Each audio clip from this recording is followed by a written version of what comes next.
Hello, I am C-3PO, and I believe the storyteller is ready, so let us begin. I guess I'll just start this way.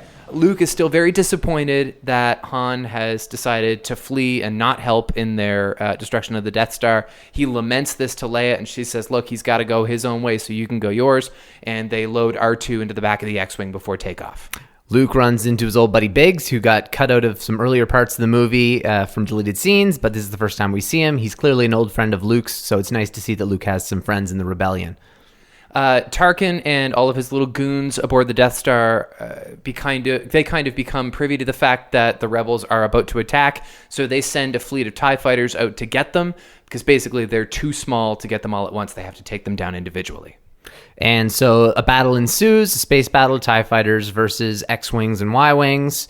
And eventually, over time, it looks like the rebels are starting to lose. Vader and two other TIE fighters decide they're going to take on the remaining rebels. And pretty much all of the red leaders and the gold leaders just get completely squished in the air. It's really upsetting and kind of disturbing if you're a child. Luke's good, though.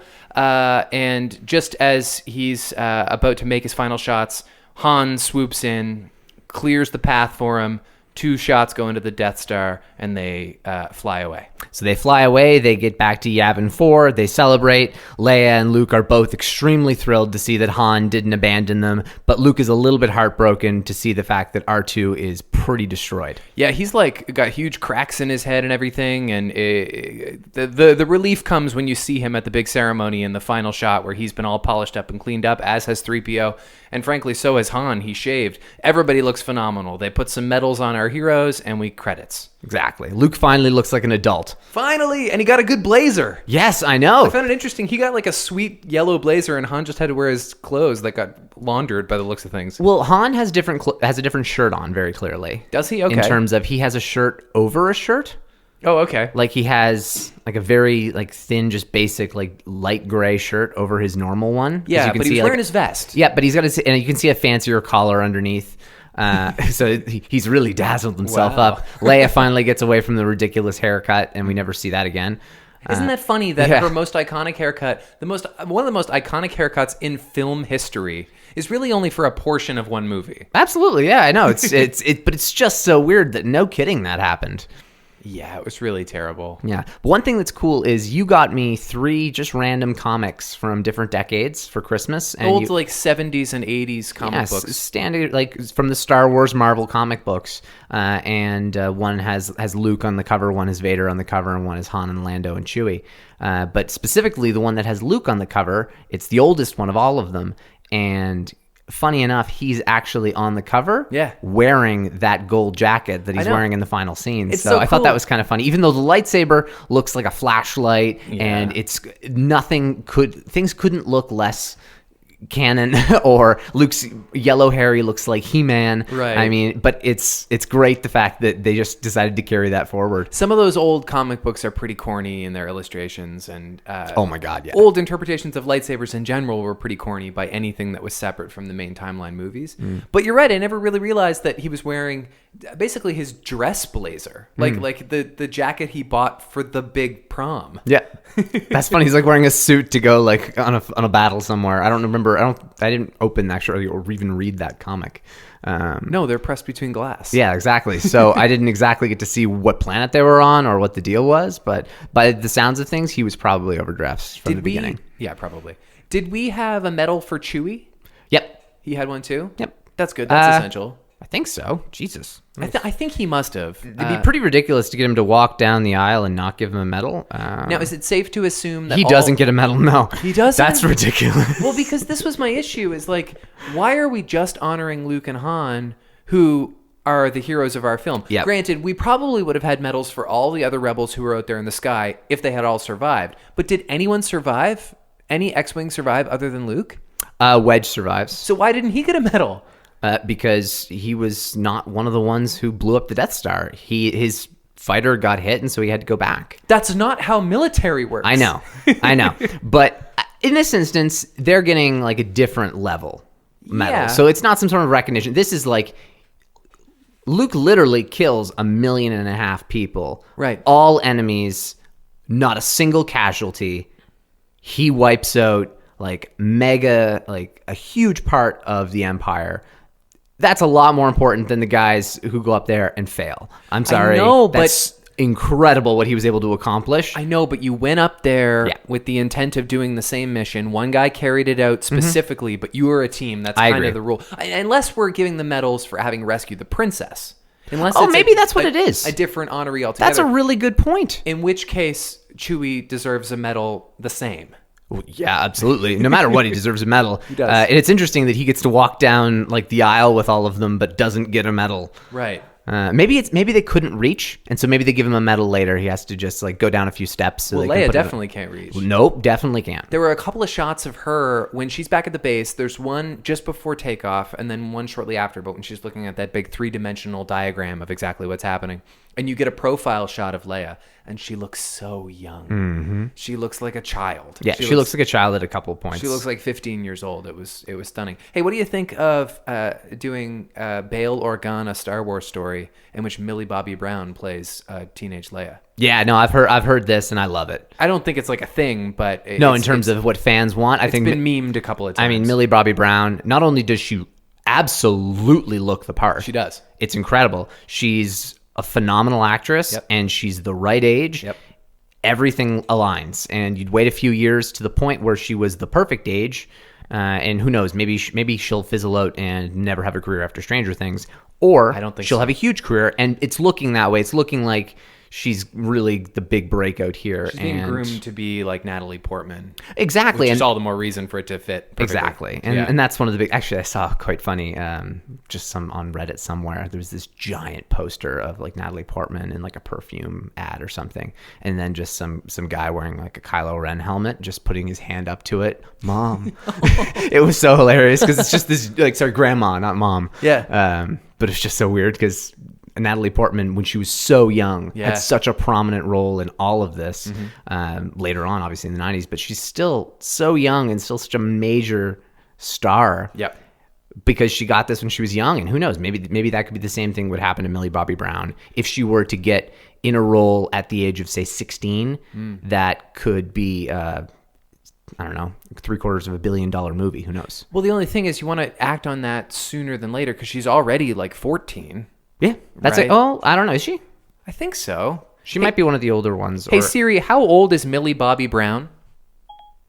Millie Bobby Brown is 14. Good guess. Yeah, so she's 14. You have that gift from our mother.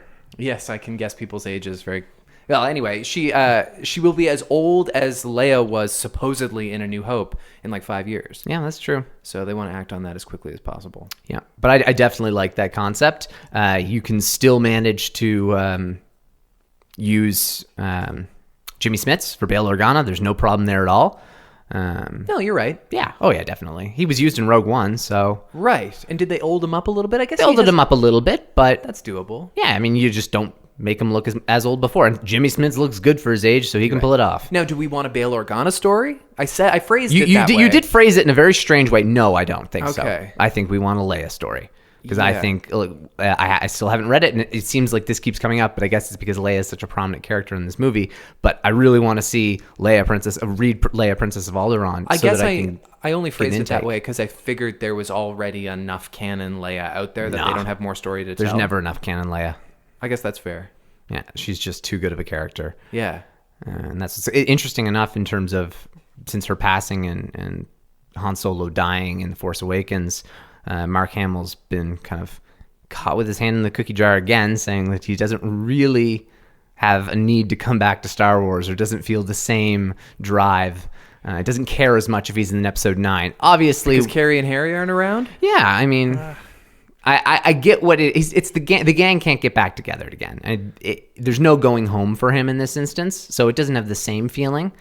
He's, I think, still a little bit bitter about not being in The Force Awakens. I don't even think this comes from The Last Jedi. Yeah. He's just pissed he didn't get that reuniting. He makes a lot of jokes about it. He's made that a lot, whether it was him getting the lightsaber in the forest on Starkiller Base or whether or not he would show up at an earlier point. It makes sense as to why he really wanted that reuniting moment. And no kidding.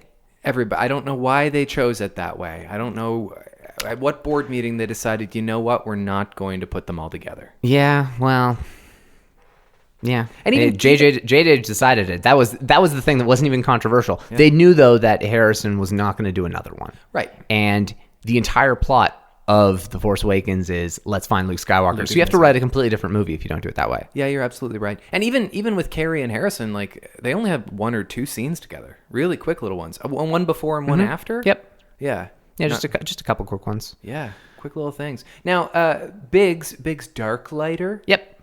That's a name. He is Luke's academy buddy, I guess. He seems to be a little bit older than Luke. That's something I have as a take back. He's 30. Yeah. He's 12. The actor was 30 in filming, so it just doesn't work. Well, maybe he was like a counselor or something. Maybe he was like a senior classman where Luke was a junior and they just knew each other. They didn't have to be like contemporaries. No, I guess that's true. So he dies. But he is a cadet. No, they would have had to have been. He was a cadet, you're and that just doesn't work. So he dies. Yes, he does. Another important person from Luke's past who he doesn't mourn nearly as much as Ben Kenobi. No, and he still says in a very whiny way to Leia at the very start of this 20 before he goes up into space. He gives her these weird puppy dog eyes and says, I only wish Ben were here. It's so lame. It's so lame. Like, we all know the importance of Ben Kenobi. But you don't. But at this point, Luke has no idea. Yeah. He's just a nice man who was nice to him for, like, a weekend. Yeah, not even. Like, No. We don't even know how long. Actually, that's true. We don't know how long they were on the Falcon for. It could have been about. I think there's ways. I'm sure we could look it up. I'm sure it says somewhere on Wikipedia. Yeah. But it is always longer than we think when it comes to Star Wars. Definitely. The space travel. So maybe they were on there for a week. Who knows? And maybe he got to learn a lot more about his father. And maybe he felt like it was losing his connection to all of the stories of his family. Yeah. See, I'm grasping at straws here. Right. I'm grasping at straws for some blue milk, but it is there's no good reason for him to care that much versus how little he cared about the people he actually knew. It is very strange. Yeah. Now, you said something a few minutes ago about how many kills Luke Skywalker has at the end of this first film. Yep. I never really thought about it before. But he single-handedly takes down the Death Star, which has, 500,000 living people on it? 1.5 million. Oh, okay. So it says in the book Bloodline, approximately 1.5 million people died aboard the first Death Star. It says in the book Lost Stars that 1 to 2 million. And the schematics of the Death Star say anywhere from 1.1 to 1.3 million. Okay. So let's go with 1.5. Sure. Because that was the only one that was not in a range, and it's in the middle of all of that. So That's truly insane. that's a lot of friggin' people. Does Luke have any guilt over this? Yes, he does. He does, really? Yeah. That's part of the story? Yeah. Okay. And of course, I mean, who wouldn't? Luke is your quintessential hero. Anyone who kills 1.5 million people is going to feel bad about it because 1 million of those people are brainwashed and not inherently bad people. Now, where are all the other stormtroopers hiding at this point? Like, They're around the galaxy. They're Imperial bases all over the place, I guess. But like, There is a specific number of stormtroopers that they say they lose. It's like 200,000 or something. How could there be that many crew members on the Death Star that aren't stormtroopers? Oh, there's tons of people. All the officers. Why would there be that many officers? And then there's like gunner operators, and then there's like janitors, and there's got to be things like that. 1 million? Okay, I can look up the breakdown if you'd like me to. Yeah, I'm kind of interested. Okay. So this is based off the Death Star schematics, but the numbers don't really add up that well. It says approximately like 250,000 standard crew, 50,000 gunners, 600,000 troops, 31,000 stormtroopers. Okay. I don't really know what that means. Maybe all of the training had been switched to the Death Star at this point, and they just brought a bunch of like 600,000 troops up and they all died. That'd be really devastating. Yeah, that's wild. Who knows what that is? 40,000 ship support staff and 180,000 pilots. Okay. It's just hard for me to fathom that many people. That's a lot of people he killed. On one space station. Now, conversely, are the rebels so depleted for decent flyers that they have to send a couple of like teenagers up into the sky? Yeah, absolutely. There's some really cool things about, and I don't want to give away my trivia. Do you? I don't want to give away my Why trivia. are you asking me your trivia now? I'll ask you my trivia now Okay. because this way I don't have to tiptoe around certain facts. Fair enough. All right, so we've shifted the model a little bit, or at least I have this week. You can join me next week if you'd like. Okay. But I'm going to ask you 3 questions: a Padawan question, a Jedi Knight question, and a Jedi Master question. Okay. So my Padawan question, I'm hoping you get. Me too. My Master question, that would be impressive if you got. And sorry, the Jedi Knight question would be impressive if you got, and the Master question, I'd be blown away. Okay. So the Padawan question: what were the 3 Rebel Squadron colors in the Battle of Yavin? Oh, shoot. They're red and gold. Yes, and no one ever remembers the 3rd. No one remembers the third. Is it blue? No, that's a good guess, though. Blue actually all die in the Battle of Scarif. Oh, okay. Yeah, they're the ones who are kept underneath the dome, I believe. Yeah. It's green.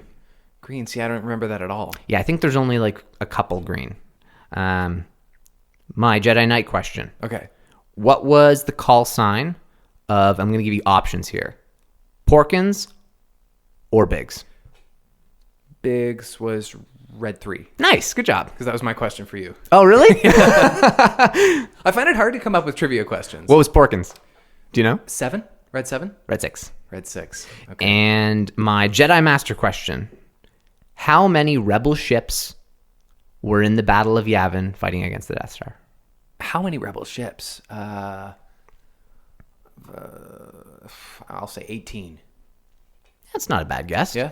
30 or 31, depending on Okay. if you include the Falcon. Oh, okay. Yeah. You don't. It Okay. just kind of, it Then you came would say in out of 30. nowhere. The number in the movie is 30. That makes sense. Yeah. It kind of does. But one thing that's really interesting that they go back to in Rebels, and I was blown away by it, was there was an entire episode built around rescuing Y-Wings. Yeah. So there was Y-Wings that were getting destroyed by the Empire, and the Rebels wanted to go and salvage these Y-Wings before they were destroyed so that they could use them. So they could add to their fleet because their fleet was so diminished they had almost no ships. Yeah. And the Y-Wings suck. I loved Y-Wings when I was a kid. Well, I loved them when I was a kid too, and they were my like really bring me home moment this week because Yeah, I me had a too. Y-Wing and Vader's Advanced TIE Fighter in Lego. It was a big Lego set I got one year, and I absolutely loved it. I loved that ship when I was a kid, and today when I saw it, I was like, that's a stupid design. It's the worst design ever because if you hit any part of it, the ship blows up. Yeah. You have no safety zone. The ship will crash. It's too fragile and delicate. It's a terrible ship. Yeah, it's not good. But interestingly, this entire episode of Rebels was built around rescuing these Y-Wings. And I forget how many, whether there was 10, 12, or 15 that they were going to rescue. And and when they arrive at the exact moment. They're like being destroyed by the minute. Yeah. And they're able to stop the destruction from happening, and they're able to rescue a few of them, and they're able to rescue 8. Oh, okay. The 8 that are in the Battle of Yavin. Of course. I know, it's amazing. That is pretty exciting. It was pretty cool the way That's that they a do it with dot that. most people wouldn't connect. I just binged Rebels just recently. Right. So it just made sense that I was able to make that connection. But the X-Wings are also the cooler ship. They So are. who's going to pay attention to the Y-Wings? Now, let's talk about the power of a blast from either an X-Wing fighter or a TIE fighter. Sure. An X-Wing fighter appears to have the strength to blow up the Death Star with 2 blasts, which is extraordinary, and we can talk Two about that more in a well second. placed blasts. 2 very well-placed blasts. We can talk more about the logistics of that in a second. TIE fighter blast, while it does seem to be able to ping X-Wings out of the sky, it doesn't appear to be able to Blow up R2? completely blow up R2. It like damages him pretty good, but not so much that he can't be cleaned up for like a few days later, as presumably. That's true. That's a very good point. And I think that just has to go back to the standard stormtrooper phenomenon of why do the heroes never get hit, and then the one shot from behind the corner with your eyes closed from the person who's never held a blaster kills the stormtrooper. Right. Well, there isn't even, and maybe it's just because, like you always say, I don't remember a time where I haven't seen all the Star Wars movies. Exactly. But I don't feel any stress when R2 gets hit. No. It doesn't trouble me at all because I'm like, oh, it's fine. And that was an interesting thing. And it was really cool because I know a lot of people were speculating over the potential of characters you wouldn't expect to die in episode 9 being like the Falcon Oh, wow. if it gets destroyed, or if they kill the droid like the way they did K2 in like Rogue One. That only works because then of course they get nuked by the Death Star, but otherwise don't you dare ever kill a droid, They can be repaired. That's the whole damn point. R2 Yeah. dies in the first movie of Star Wars. Don't you ever kill R2 then. R2 doesn't need to die, you're right. But also, I would argue that just for the sake of good storytelling, I can't imagine why it would be good storytelling to kill the Falcon. I don't see any reason why it would be at this point because... It's just one of those through lines that we have so few of, and Yeah. a ship can always be passed down. And Chewie still has so many years left, and that's the big reason why I don't see any reason for it to go away. Exactly. One thing actually kind of tying with current events, just because we're talking about the Falcon, I'll bring it up now. There's actually strong potential that Lando is not the first owner of the Falcon. I didn't think he was the first owner. I figured the thing has been around for ages. Well, that makes sense and doesn't make sense, because think about how new it looks in all the trailers we've seen for Solo. Yeah. That doesn't necessarily mean it's new. So Pablo Hidalgo, the prime being on anything that is Star Wars. Yeah, he's a brainiac. It really comes... He basically just said that the Falcon is super old. So we see it in Revenge of the Sith. Yep. Well, then how come that makes sense? Because it has its escape pod already gone at that point. Yes. And so how come it's back now for Solo? Timeline doesn't work. So what he basically says is the fact that it's a very old ship, and think of who Lando is. Lando would have decked it out. He would have contacted the maker, and he would have made sure he got another escape pod. He would have painted it. He would have made it his own. He would have pimped his ride. Exactly. He Yeah. would have pimped his ride. And that's why it adds a little bit more weight to when he says, like, what did you do to my ship? Yeah. In Empire Strikes Back. Yeah. Because Han just strips away all the things that he's added to it. It appears to have gone pretty grungy pretty quickly between Solo and A New Hope. Well, by the sounds of things, if Han becomes the new owner of it, maybe he got rid of a bunch of things, and it probably went through a beating at one point in this upcoming movie. Yeah. Who knows? Maybe the Kessel Run is what absolutely beats the thing to hell. Do you think Han enjoys the medal ceremony? I mean, he's got Yes. a cheeky little grin on his face, and he's flirting. He's eye flirting with Leia, and he likes glory, Han. But I don't really see him as somebody who's all for the bullshit of these big ceremonies and all the pomp and circumstance. Yeah, that wouldn't work for the character. I would agree, but I don't know. Han becomes a general. He becomes a prime part of the rebellion. Right. It's not necessarily a bad thing that he's clearly changing as a person, and so being okay with being around this much praise, normally that wouldn't work. But we're supposed to be seeing a character who's changing greatly throughout the saga and the trilogy. Right. So seeing him change that much from even the start of the movie to the end of the movie isn't a bad thing in my books. No, you're We right. already And see the fact that he's changed, that he even came back. 5 minutes ago he So- developed. Yeah. Yeah, this being just even another further one, and I see it more so as he very clearly is cluing into how much he has the hots for Leia. Here's my use of the Force, damn it. I have one as well. Is it possible, I'm actually quite proud of this theory, is it possible that Vader, who we already have established is a good flyer in his own right, although doesn't really fly very much on screen in the main original 3 movies. Sure. And it's kind of always jarring when we see him flying. You're like, oh yeah, I forgot Anakin Skywalker is supposed to be this great pilot. Is it possible that he chose to fly in that particular moment, in part because he could see the imminent doom of the Death Star was nigh? Probably. He had to GTFO. That's possible. That's a really good theory. I've never even really thought of it that way. I loved how arrogant Tarkin was. For someone who didn't even believe in the Death Star in Rogue One. Yep. He is so confident now, and Evacuate in our moment of triumph. I know I have that know. down as a good line too. He had a couple of good quotes. What do you have? For One, I have a Tarkin one, for example, just because it felt very Tarkin. He said, "You may fire when ready." I thought that was a very good Tarkin quote. that is a very Tarkin line. Yeah. Hang on tight, R2. You've got to come back. You wouldn't want my life to get boring, would you? That's a good one for sure. It's so sincere. Yeah. It really is. Yeah, it's the kind way of 3PO says it. He sounds scared for R2 because he's 3PO actually showing some affection for R2, which he never does. never. Yeah, they're so Bert and Ernie. I know. Oh, that's a really good comparison. I've never thought of it that That's way. exactly who they are. Use the Force, Luke. Let go. Yeah. The let go. It really. It really adds a lot to that line, which is used a million times. But Yeah. We still don't know a lot about the mechanics of Force ghosts, however many times we've seen them. It was it was kind of my impression, aside from this film, that you didn't just have to learn how to be a Force ghost. You had to learn how to receive one. But Luke just gets audible and visual messages from Obi-Wan without any training whatsoever. Yeah.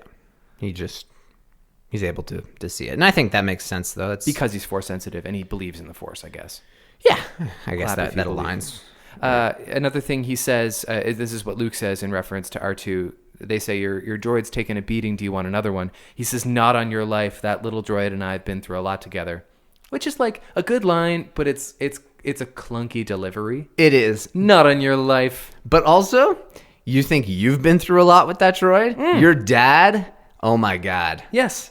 It's been, all you did was do a little heist. And I know you haven't seen the Clone Wars, but the relationship with R2 and Anakin is beautiful in the Clone Wars. That's cool. He really, in a few episodes, treats R2 like a person and risks his own life to make sure he gets R2 back. Yeah. He loves R2 as much as he loves anything. I mean, R2 is like a loyal dog, right? Except he's capable of doing more. And that's but it's such a shame to see like Anakin just he obviously becomes Darth Vader, and it's a shame to see that happen anyway, but like the severed relationship with R2. But it's nice to see that he somehow finds his way to his son. Right. And they develop that exact same emotional relationship. Does R2 understand that Vader is Anakin?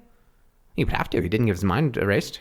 I guess. I think there's a comic actually that talks about, I don't know whether it mentions Vader I know there's also one about Vader recognizing 3PO as well. But it's not like common knowledge that Anakin Skywalker turned into Darth Vader. Not at this point. No. It only becomes common knowledge after the events of Return of the Jedi. Okay. And the book Bloodline. So maybe R2 doesn't know.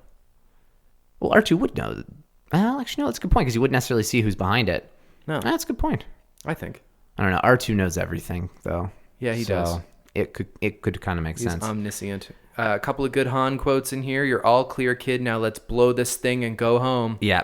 Great shot, kid. That was 1 in a million. Yeah, I think that's probably our title. Oh, yeah. Definitely. That was 1 in a million? Yeah. Star Wars was 1 in a million. It's got to be the title. That's right. Especially we've rounded out this first movie. Exactly. And I have one more quote. Okay, too. go ahead. Remember, the Force will be with you always. That was mine, too. Oh, yeah? The Force is with us. Nice. I had a quote that I wanted to bring back to the drawing board. And it was after they landed, after the success of their mission, and they're so happy to see Han. And Luke says, "I knew you'd come back. I just knew it." Hey!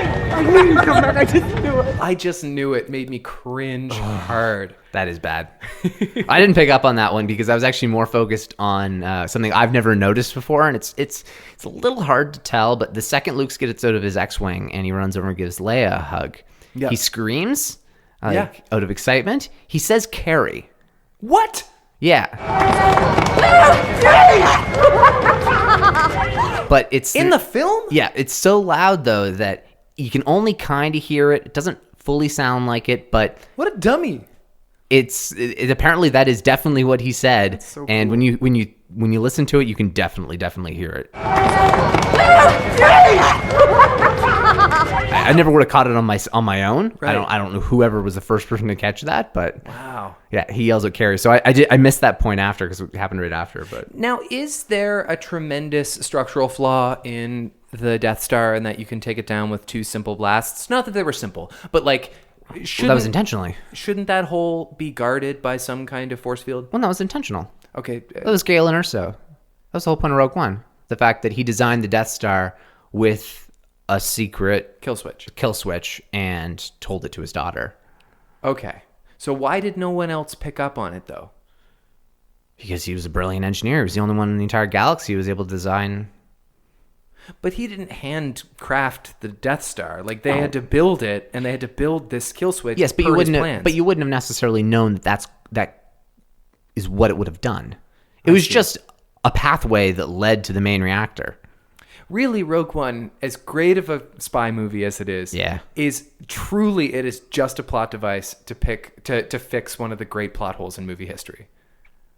What do you mean? The Death Star having that kill switch. Like, that's really the reason to make Rogue One, is to say, no, see? Yeah, I guess so. It's one of those things that the plans were clearly very important to the Empire. Mm-hmm. And had that have been something they realized after the fact could have been a potential burden, it wouldn't have been so outside the realm. It does help you better understand the first 20 minutes of the original Star Wars. Absolutely. And I love the fact that Gareth Edwards just saw that original crawl and was able to build so much out of it. Yeah, he was. I also want to hear the story about the many Bothans who died to get the plans for the second Death Star. What are Bothans? I don't know what a Bothan is. I don't know Okay. if I've seen a Bothan in canon. Maybe we'll find out. Yeah. Well, actually, another thing, and I'll tie it back to current events again in that Mimban. So I don't know if we've ever chatted about this, but Mimban is a planet that is older than Hoth. Oh, wow. Mimban was the planet that all of the events of Splinter of the Mind's Eye took place on. Okay. So that was the initial sequel to Star Wars. Oh, yeah. Before Empire Strikes Back came up, before Star Wars was a hit, George Lucas wanted to make sure that he could have a potential story to follow it up. By the way, Splinter of the Mind's Eye is the coolest goddamn title. Yeah, it's a cool title. It's a cool title. I'm sure the movie wasn't cool, but it's a cool goddamn title. Well, it was a book, and okay. it would have been a pretty boring movie. But the reason why they did it at Mimban was the fact that the planet was a lot of caves, it was muddy, and it was dark, and the production value would have been extremely low. It wouldn't have been a very expensive movie. It would have been pretty cheap for Lucas to make. Right.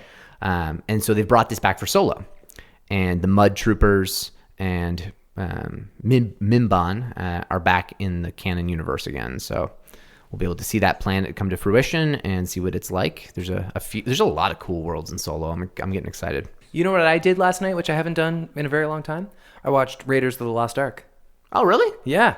That's cool. I didn't realize Lawrence Kasdan wrote the screenplay. I didn't either. Yeah, so it's produced by Steven Spielberg. The story was written by George Lucas. The screenplay was written by Lawrence Kasdan, and it stars Harrison Ford. It's quite good. I've heard. Yeah, it's a little corny at times, and it's also like it's more brutal than Star Wars. So there's certain things that don't hold up. One thing graphics-wise. really doesn't hold up is Temple of Doom. I haven't seen any Indiana Jones in a while, but the most recent one I saw was Temple of Doom, and it sucked. Is that the one with the Holy Grail? No, that is the first. That's Raiders of the Lost Ark. Oh, really? At the end with the guy who Yep. kind of dies?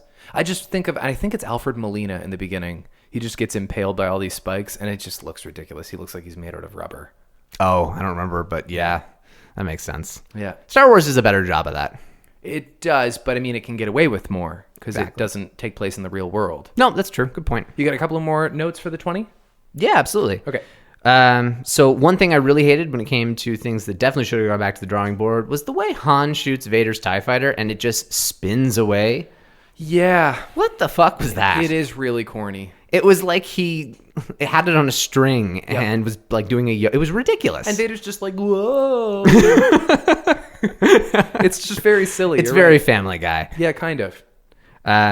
Also, this is something that wasn't in the version that we saw, but in the final ceremony scene, some of the people in the crowd are paintings and cutouts. No. Yeah, so they weren't in this one because they had it redone and digitally re-edited actual people in there. What? Yeah. Oh my God. And they put them front and center too. It was the ridiculous part. They didn't even hide them in the back. They were the people that are the closest to the camera lens. Just because they couldn't get enough people to be extras? Yep. That's insane. That was unfortunately the reason. Yeah. Man, I wish I was one of those people. Another thing that definitely should have gone back to the drawing board was the way the X-Wings rocked. Yeah. It was like that everyone was sitting on a rumble pack or something. They were just being like jerked around and like it was that terrible old Star Wars ride. Yeah. In MGM. MGM Studios, yeah. Holy smokes, where they basically just move you back and forth a little bit in a chair. I don't know. I think it was pretty good, wasn't it? No. Oh, okay. I don't remember it being good. All right. I think it's like a roller coaster, but you just stay stationary. Yeah, but it's just like, I don't know. I didn't enjoy it as a kid. Right. I remember that, and I remember it being kind of lame, and that's basically what I was reminded by in terms of it does reflect A New Hope pretty well. Hang on a second. I was there when you were a child, Ross. You didn't dislike it because you were like cooler than it. No. You I was disliked it terrified. because you hated roller coasters. Oh yeah, of course. I thought it was kind of lame when I was 7. But it was. I wanted something with lightsabers, and when I was that age, I think we were 5. I was 5 the first time we went. Okay, all the more reason then. Yeah, and exactly. And I was super bored.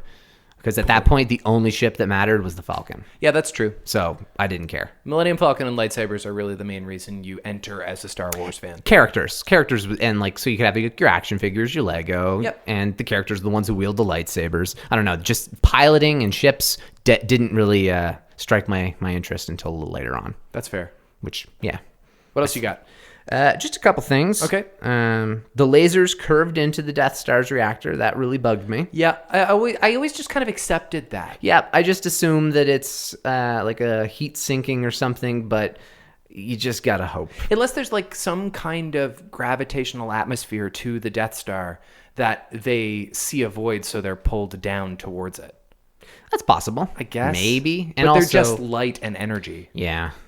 It's one of those things we just got to chalk up to 1977. I realize your frustration with it, but I always was just content with accepting it. Yeah, that's fair. Well, I'm content with accepting all of it because it's still perfect and it's still Star Wars. That's fair. The ridiculous helmets worn by the laser cannon operators. Oh, yeah. Those things are so stupid. Yeah. Why are they wearing them at all? Well, they're very much Oh, like... they can't look. They probably have to have like a shield to protect their vision. Maybe They're that's... very much like the dark helmet things in Spaceballs, right? They're like the big, broad kind of shield on them. And I think Stewie wears one in the Blue Harvest I think he's Vader parody. in that, isn't he? He's playing Vader, but it's just like a big helmet thing. I don't remember. Maybe I'm misremembering. Yeah. Yeah. But also Ryan Johnson in Rogue One wears one of those helmets. No way. Yeah. I didn't know that. Yeah, and so they actually traded, and Gareth Edwards was in The Last Jedi. Oh, cool. He was the guy standing next to the one who tasted the ground and said, "Salt." Oh, God. Yeah. That'll be the title of the episode. One of the well, I'm sure there's actually, I can guarantee you in that 20, there's going to be a better line. There's some good ones. Blow that thing out of the sky, I think, is probably Oh, within that 20 was a minutes good- of that. Blow that ship out of the sky. Kylo Ren lines, him and Hux. I'm expecting some good dialogue between those two in episode 9. Look, we just finished A New Hope. We get to pull quotes from Lawrence Kasdan scripts for the next 12 weeks. So we're going to find some good dialogue. That's true. No worries. And some good dialogue in the new Solo trailers, too, speaking of that. Okay, let's get into it. Sure. So I absolutely loved the 2 new trailers that we got. In this Two past like week. 45-second TV spots. Yep, And they're exactly. similar. They borrow from each other, but Yep. there's always a little bit of individuality. Well, they're called Crew and Risk. They're the name. Each trailer has a name. Okay. Which I don't know if trailers generally do. Why It was not? the first time I've ever noticed that. Maybe it's a thing they do. Maybe it's not. I don't really know. But from both of them, there was tons of things I absolutely loved. One of them was, you think everything sounds like a bad idea. When Han says that to Chewie, it was great. It is. I really loved the Han and Chewie in Crew. You think everything sounds like a bad idea. That was the first one that came out, and I was completely on board. As soon as I saw that one, it really landed a lot of the things that were up in the air for me, and I think we're gonna be okay. So are they named Crew and Risk because of the different tones that are present through that? Because if you're talking about the relationship between Han and Chewie, that's a crew and that's a positive kind of yellow sunny concept, whereas the second one is very Lando heavy. You get a little bit of Paul Bettany in there too. Yep. And Risk obviously is very prominent in people who have dark sides. Yeah, that's a good point. But yeah, the Crew is very focused on Han and Chewie. Yep. And about them meeting each other, and it's a great little. I absolutely loved it. There's another line was Lando said, "What are you doing with Harry and the boy?" What are you doing with Harry and the boy? He says it to Kira. So it's very like the way Lando talked to Leia in terms of really just diminishing everyone else in the room so that it was just the two of them so he could hit on her in a way it was excellent. I absolutely loved it. Harry and the boy. I thought it was great. He said something in there that really sounded like Billy D. Williams. Like he definitely evoked the character. I think that was that line. And Donald is going to be hosting SNL in May. Yes. And Childish Gambino is going to be the musical guest. Amazing.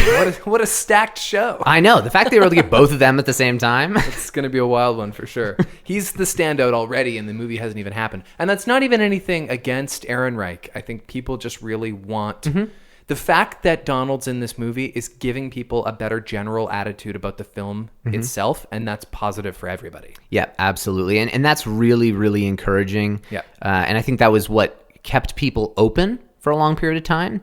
And now they're starting to see some things land, like, oh, wow, Alden Ehrenreich, he's this is a pretty decent Han. Yep. I'm starting to see versions of the same character, definitely a different portrayal, and he doesn't look or fully remind me of Harrison Ford at all. It's impossible. But he's giving me like flashes of Han, and that is absolutely good enough because it's looking like we're going to see a very well-developed character and one that will still fall within that same arc of who Han is as a person. I think we're going to see a naive boy turn into a jaded prick.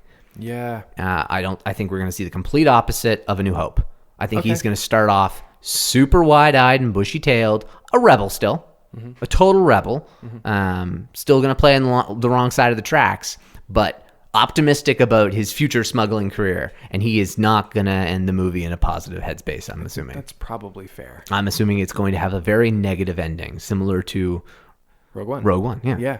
Well, that is kind of the price you have to pay, knowing some of the fates of these characters before we've even been introduced to them. Yeah, there was another couple cool things. I forget how the line was phrased, but we have Woody Harrelson narrating one of the trailers and talks about how a gangster was putting together a crew for a heist. Yeah, and then they flashed to Paul Bettany, and I had a hunch because Paul Bettany is this.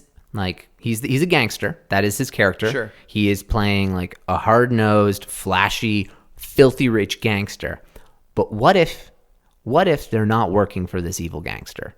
What if he's the bad guy for a totally other reason, and the gangster they're working for is Jabba? Jabba the Hutt. That's what I assumed. That's not what I assumed. Oh, that's totally what because they have were flashed talking about. right to Paul Bettany, and that is his character. Yeah. He is... I forget what they called him. What is it? No, it totally... A big shot gangster. I just associate gangster and With Jabba Jabba. together in Star Wars, so that's what I first thought of. Yeah, no, I didn't first think of that, but that could be what it is. Now, they position it in a way that it's very much looking like they're going to work for a guy who's probably going to turn on them because he's a total crook.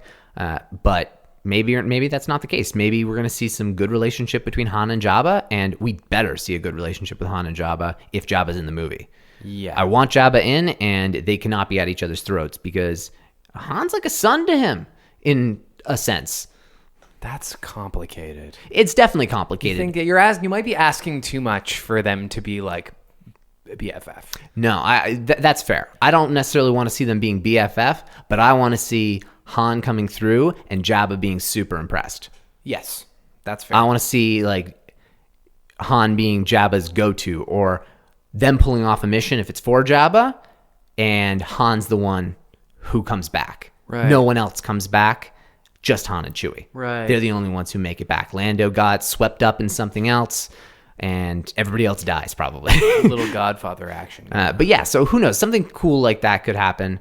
But this is all speculation. I know there's some deep spoilers out there that I just avoided, but I've been taking the surface level stuff. I've been cool with. There was a game, I think a Monopoly solo, that someone really dove deep into and strung together potential events and how they would order throughout the movie. So hang on, I avoided that story. You can buy a solo themed Monopoly set I from don't- which you can extract spoilers. Well, Star Wars has always done this. All of their toys give away their spoilers. That's bizarre. Yeah. That's the case for this movie, too. The action figures early on, the Cloud Rider gang, all the information about them comes from the back of toys. Why would they do that? I have no idea, but it's always been the way. It's the big spoilers you don't want. The ones I've heard of, they've always been traced back to toys. Generally, otherwise, if things are highlighted with spoiler and I won't notice, sometimes they'll like, oh, it's a toy package, and then you'll read a little bit more and you find out a spoiler, and that's how I stumble across them. Otherwise, I avoid them. That's good to know. Don't read the backs of toy packages before you've seen the movies. Yeah, they actually have some spoilers in there. A few other things from the new Solo stuff. Actually, we were on Paul Bettany's character, Dryden Voss. So we can continue a little bit on him. Okay. Cool name. No relation to Quinlan Voss. So Okay. Quinlan Voss, the Jedi from Dark Disciple and Clone Wars, subtly in Phantom Menace in the background on Tatooine. Right. Just a yellow stripe across his face. No relation whatsoever. So similar to Antilles in that regard. There are last names that can exist in duplicate. I can see that as an oversight. Like they just came up with this cool sounding name, which is Voss, but Antilles was deliberate. Oh yeah, it was definitely deliberate. Makes But no no, sense. it's deliberate in their part too, showing that like the galaxy It's vast. it's vast, and it's also like here in that not everybody has some ridiculous, made up, unique, perfect name. It's just the way it is. And also, I don't know if his character was the same name, but when Michael Cahill? Is that his name? Michael K. Michael K. Williams. Yeah, Michael K. Williams. Yeah. When I forgot he was in it. when he was the character, Yeah. he's black. Uh-huh. There's no way that Quinlan Voss was related to a black half Minotaur. Probably not. Because he was supposed to be like bottom half was mountain lion or something. Yeah. Or something like that. He was not a human the way that Dryden Voss, When he Paul got Bettany is. when he got fired or laid off or however you want to phrase it by Solo for whatever reason, I guess we still don't know. Oh, he was it's- a class act. Yeah, I'm pretty confident that it's scheduling. Yeah, probably I mean, is. it's the sort of thing where you'd think you'd rearrange your schedule to be able to make it work for Star Wars. Yeah. But he said it was scheduling. They said it was scheduling. It must have been. He said, "I really hope I have another opportunity to work with them again in the future." Either way, it was a really amazing experience and an honor. He was just he said all the right things. Yeah, maybe Ron Howard wanted him to be a more prominent character, and so he would have had to come back for a lot more. So reshoots and then a lot more, and so maybe it just wasn't doable. Yeah. Who knows? We can't tell, but by the sounds of things, I think he would really fit in the galaxy far, far away, and I think that would be really cool to bring him back into the Star Wars fold. And I know that's happened before. I forget who. But there are a few other people who have missed opportunities for parts in Star Wars and gotten them in the past. devastating. But no, and have still managed to find ways into the saga, That's which cool. is great. That's a really cool thing to be able to hear, especially for the people who are clearly Star Wars fans. If you're going for Star Wars multiple occasions, either you maybe you love money. There's nothing wrong with that, but Of course. the odds are you're probably a Star Wars fan. Look, if you became an actor, there's a very good, it's Chance a you're a Star strong Wars likelihood you're a Star Wars fan, just because it's so important in the history of cinema. Yeah. A few other huge things about Dryden Voss. And this is one that apparently had gone, no one noticed it for like 4 or 5 days after the first, after Crew came out. I think it was Crew that it was first spotted in. But eventually someone noticed it because it's only on the screen for milliseconds. But there's the scene with Dryden Voss, and he's got his kind of like light daggers, and he's destroying clearly his art collection or his collection of things he's gathered throughout the galaxy, similar to the way Thrawn gathers different artifacts from different cultures. Right. And so he destroys like a pot or something. But in that swift motion, you see in the background, he has Mandalorian armor Oh, and a Sith holocron. come on. So he can't open his Sith holocron, but oh my God, that is the landslide most valuable thing he has. Tell the people what that is. So a Sith holocron, similar to the way Jedi holocrons are, is basically a storage of knowledge and information and lore about history. So Sith are able to pass down what they've learned, and like, not only information, but new developments and ways in which you can utilize the Force. It's And a manifesto. Exactly. And so it's done in a way, there are Jedi and there are Sith. Only Jedi can open Jedi. Only Sith can open Sith. And so it's just an artifact for him specifically. But if a Sith were able to get their hands on that, who knows what they could do with it? If Kylo Ren, although he's not a Sith, he's a dark side user, I'm sure there's a way in which it could work. He has Sith blood. Well, he does. If he were to, say, get a hold of that, I mean, good luck resistance. When you have no one who really knows any history about the light side and dark side, Rey and Kylo are pretty fresh. You give one of them all of Sith history, or like a huge portion of that, depending on what the holocron's history is. But like that's pretty incredible. I mean, Huge. Sidious went hardcore after holocrons. Darth Maul as well. I mean, Darth Maul used the holocron to be able to locate Obi-Wan. Oh, okay. So key things like that. All right. I think he actually used a Jedi holocron though, leveraging what Ezra was able to give You him. can do a lot with story. Exactly. I don't Yeah. remember specifically. I didn't really think of this, but the tentacles that are throughout the sky, you wouldn't know what a purgle is, but a purgle is like a space whale. Okay. So they float around space. They're massive. That's they're hilarious. like they're big enough to like destroy Star Destroyers. They're huge. And the main thing about them is they're found in hyperspace lanes.